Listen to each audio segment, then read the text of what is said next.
Atenção! Começa agora uma teleaula de História do Ensino Fundamental. Você vai assistir a teleaula de número 15. Bons estudos!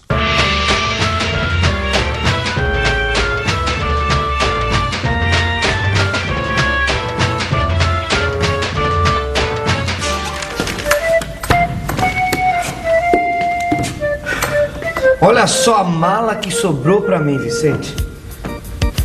Ai, meu Deus, e agora? Vou carregar isso aqui. Ô, Vicente. Oi. Você não vai se trocar? Nós vamos começar a gravar daqui a um minuto, rapaz. Desculpa, eu me entretive aqui lendo o jornal. Começo a ler notícias de política, eu esqueço da vida. Mas eu fico pronto num minuto. Pode deixar. Comer, coçar e falar de política é só começar, não é verdade? E política é justamente o tema da nossa aula de hoje. Nós vamos ver como era a política no Brasil depois da independência, desde a coroação de Dom Pedro I até a sua renúncia. Bom, a gente começa assim que ele se vestir. Não é mesmo, companheiro? Oh, não falei que eu ficava pronto num minuto?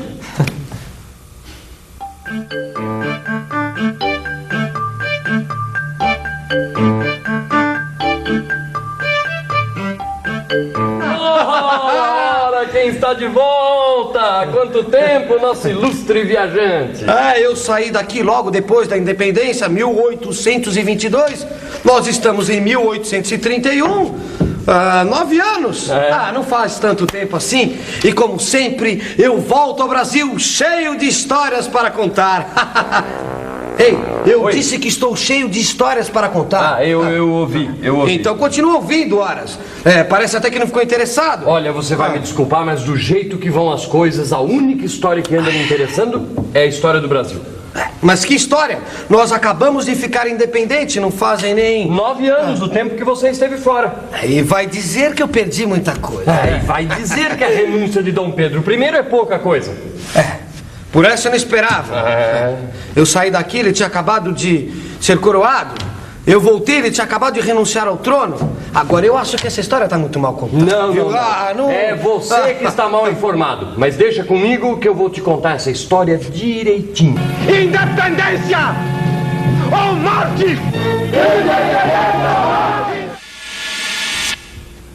Mas não foram só os brasileiros que comemoraram os novos tempos.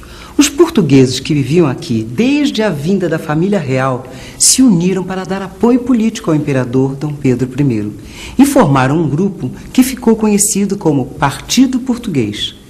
Já os brasileiros se dividiram em 2 grupos, os democratas e os aristocratas. E cada partido tinha uma ideia diferente de como o Brasil devia ser governado, certo? Exatamente. Os portugueses queriam que o imperador tivesse poder absoluto, sem limites. Já os democratas pensavam o contrário, que o poder deveria representar a vontade da maioria. E os aristocratas, por sua vez, achavam que o imperador deveria ter poder sim, mas limitado pela Constituição. E afinal, quem ganhou essa disputa? Pois é, os 3 partidos foram eleitos para a Assembleia Constituinte. Mas quando começaram os trabalhos, em 1823, os aristocratas já tinham dado um jeito de expulsar os democratas da política. Então essa disputa ficou entre os portugueses e os aristocratas.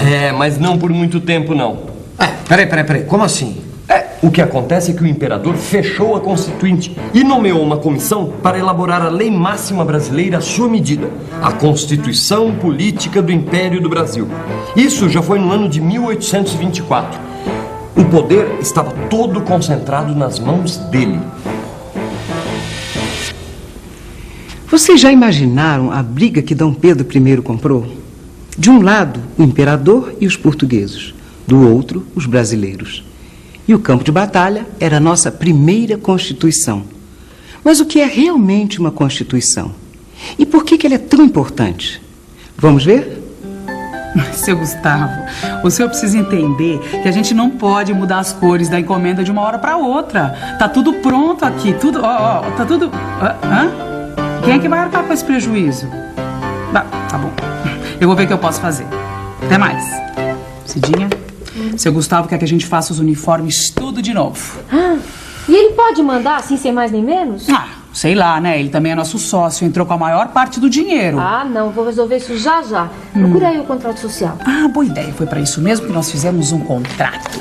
Pra ver quem é que tem poder dentro da confecção. E ao mesmo tempo pra limitar esse poder. A confecção não pode depender da vontade absoluta do seu Gustavo. Não é porque ele deu a maior parte da grana que ele vai se sentir o dono. Contratos e constituições são coisas parecidas. Ficou mais claro? Contratos e constituições existem para definir quem tem o poder, seja o imperador, o presidente, o Congresso, etc. E, ao mesmo tempo, para limitar esse poder. Aqui no Brasil, nós passamos pela elaboração de uma Constituição em 1988. Você se lembra da briga dos constituintes? Durante esta Constituinte, surgiram muitas divergências entre os deputados. Isso aconteceu porque eles defendiam diferentes ideias sobre a organização do país. Um exemplo foi a discussão sobre o direito de voto dos analfabetos, que foi contemplado no texto final. Outras questões, como reforma agrária e direitos dos trabalhadores, também dividiram as opiniões dos deputados. O resultado dessas discussões determinou os direitos e deveres de todo cidadão brasileiro. Entendeu agora por que uma Constituição é tão importante? Não foi à toa que houve tanta briga por ela no Primeiro Império. Dom Pedro I, que ganhou o primeiro round, dissolveu a Assembleia Constituinte e impôs a Constituição ao país. A Constituição imposta por Dom Pedro I era centralizadora e conservadora. Centralizadora porque concedeu ao imperador um grande controle sobre o sistema político. Ele possuía o poder moderador que lhe dava o direito de dissolver o parlamento e nomear juízes e a autoridade máxima de cada província. Conservadora porque mantinha a escravidão e limitava a participação política dos cidadãos através do voto censitário. Para ser eleitor ou candidato, o cidadão precisava ter uma determinada renda anual. Isso impedia as camadas populares de votar. Ah, então Dom Pedro enfiou a Constituição de 1824 goela abaixo do povo e todo mundo ficou de boca fechada? Não, senhor. Teve gente que pôs a boca no trombone. Foi aqui na província de Pernambuco que os ventos revolucionários começaram a soprar contra o imperador. Liderados por Frei Caneca, os membros da Câmara da cidade de Recife se recusaram a aceitar a Constituição de 1824. Os recifenses tomaram o poder na província e logo receberam o apoio da Paraíba, do Ceará e do Rio Grande do Norte. Juntos, eles criaram uma república, que foi batizada de Confederação do Equador. Me diga uma coisa, que fim levou essa história da Confederação do Equador? Ih, acabou mal. Os líderes do movimento tinham ideias muito liberais. Perderam o apoio dos comerciantes e dos senhores de terra.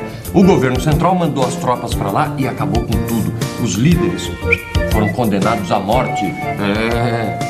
O Frei Caneca queria que a Constituição fosse fruto de um acordo, um pacto entre as províncias e o imperador. Uma Constituição a favor da liberdade dos cidadãos. Frei Caneca era um liberal. Daí a sua briga com Dom Pedro, que era um autoritário. Quer dizer, queria ser a única autoridade do país. Frei Caneca foi executado, mas suas ideias não morreram. Continuaram a se espalhar pelo Brasil. Dom Pedro I ganhou a batalha, mas tinha começado a perder a guerra. A Câmara dos Deputados foi reaberta e, junto com ela, a oposição ao imperador. O medo de uma possível reunificação com Portugal voltou a ser o assunto do dia na imprensa, que não economizava críticas a Dom Pedro. O tempo fechou ainda mais com a turbulência das revoluções europeias. Elas acabaram com o absolutismo em países importantes como a França. Não era mais possível justificar as atitudes autoritárias do nosso imperador.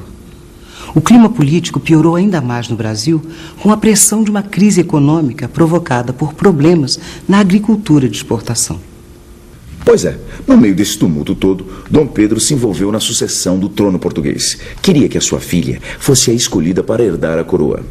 Acontece que os brasileiros, a gente já sabe, queriam distância de Portugal. A atitude do imperador caiu como uma bomba em diversos setores brasileiros. E eles acabaram se unindo para combater Dom Pedro.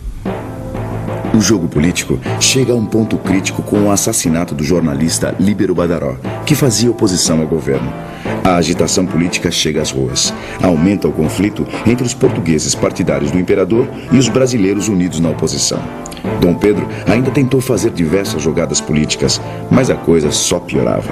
Havia boatos de que ele fecharia outra vez a Câmara, ficando livre para governar de maneira ditatorial. A reação foi quase imediata. Setores populares foram às ruas para protestar contra a nova medida do imperador. Deixa os comentários para depois e termina a história primeiro. Como acabou? Acabou como você já sabe. O imperador renunciou ao trono em nome de seu filho, Dom Pedro de Alcântara. Foi assim que acabou. E atenção, se liga aí que é hora da revisão. Logo depois da independência, o Brasil se dividiu em dois partidos. O Partido Português, que apoiava Dom Pedro I, e o Partido Brasileiro. Esses partidos formavam a Assembleia Constituinte. Dom Pedro I fechou a Constituinte e nomeou uma comissão para fazer a Constituição à sua maneira. Ele queria todo o poder para si. O autoritarismo de Dom Pedro não foi aceito. Revoltosos, liderados pelo Frei Caneca, criaram a Confederação do Equador. O fim do absolutismo na Europa, as ideias liberais difundidas por Frei Caneca, uma série de crises econômicas, mais o envolvimento do imperador na sucessão do trono de Portugal, terminou por tornar insustentável a posição de Dom Pedro no Brasil. Assim, ele renunciou ao trono em nome de seu filho, Dom Pedro de Alcântara.